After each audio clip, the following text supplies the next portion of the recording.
In today's video, macro ratios for fat loss.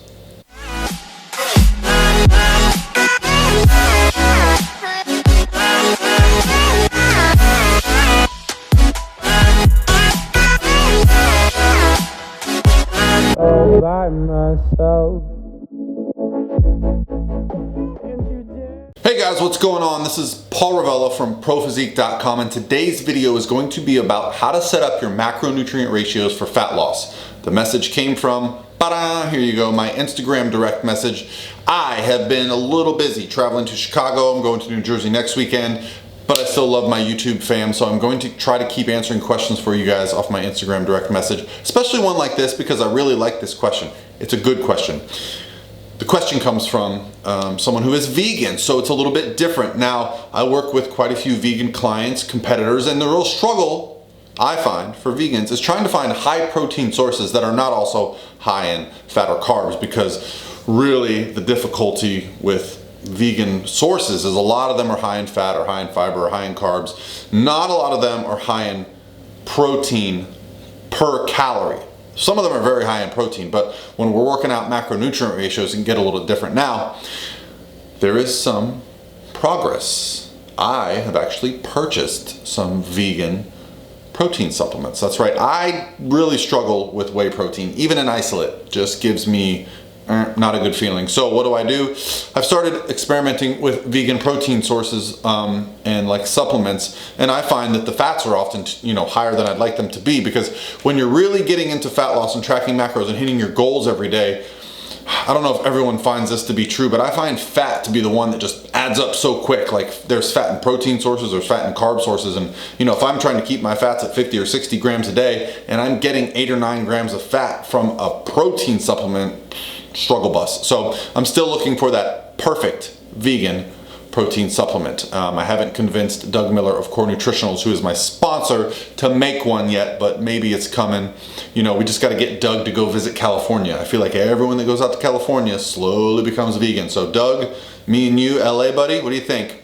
Anyway, so the macronutrient ratios you posted, well, I feel they are quite off, and I understand why, because you are trying to hit ratios that kind of accommodate your lifestyle. However, I know that a lot of people feel like a calorie is a calorie and all macros add up, it's all good, but there is such a thing as thermic effect of food, and we also have to look at the psychological effect of things that we eat.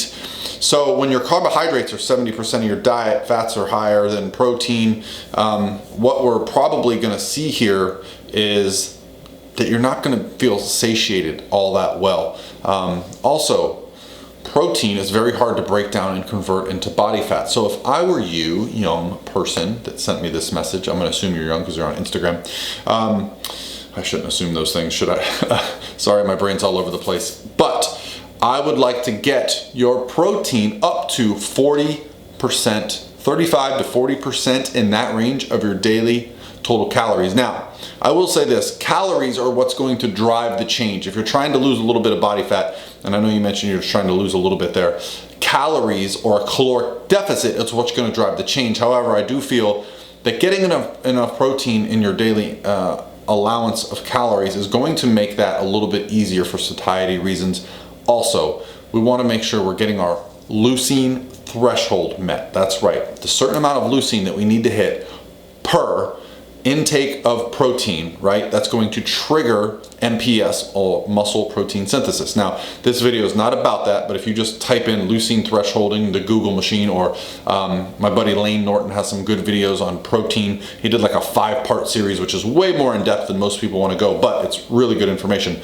That's where I would start. I would start with 35 to 40% of your total daily calories from protein, and I would like that split up over 3 or 4 times a day eating. So you like to get 20, 30, 40 grams of protein in a single sitting multiple times per day, so that we're spiking muscle protein synthesis multiple times per day.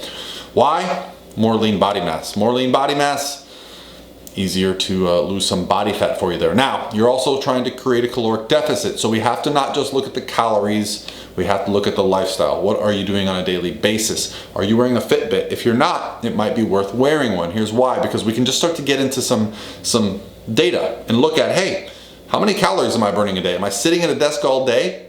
You might be able to eat just the way you are, but add in 2 30-minute walks to your daily routine. Just get outside and go for a walk and see a significant change in body composition. Fat loss, I feel, is best when we are looking at nutrition and lifestyle as a whole. I like to bodybuild. I like to lift heavy things and put them down. Well, heavy for me. But not everyone wants to do that, and I don't feel like everyone should do that. But I do feel like everybody should be physically active. The brain and the body, they work better when they're both being used a lot. All right, guys, that's gonna be it for me today. I hope this answered your question. 35 to 40% of your total daily calories from protein. 20 to 30% of your total daily calories from fat. Now, as a vegan, that might be up to 40%. That would leave you 20 to 30% of your total daily calories from carbohydrates. You can play with those numbers, but again, it's more the overall picture. If you are happy eating the way you are and you just want to lose a little bit of weight, just work on creating a bigger caloric deficit through lifestyle. All right, guys, that's going to be it for me today. I got to get back to the computer machine. Lots of work to do today, but I appreciate you watching. And for those that are really hip, you know that Instagram came out with a new TV app, so I uploaded my first video to that. But you know what they're doing that's very tricky? I can't upload this video. It's got to be vertical video, so I'm just going to have to create content for both. But for now, that's all, guys. I'll talk to you tomorrow.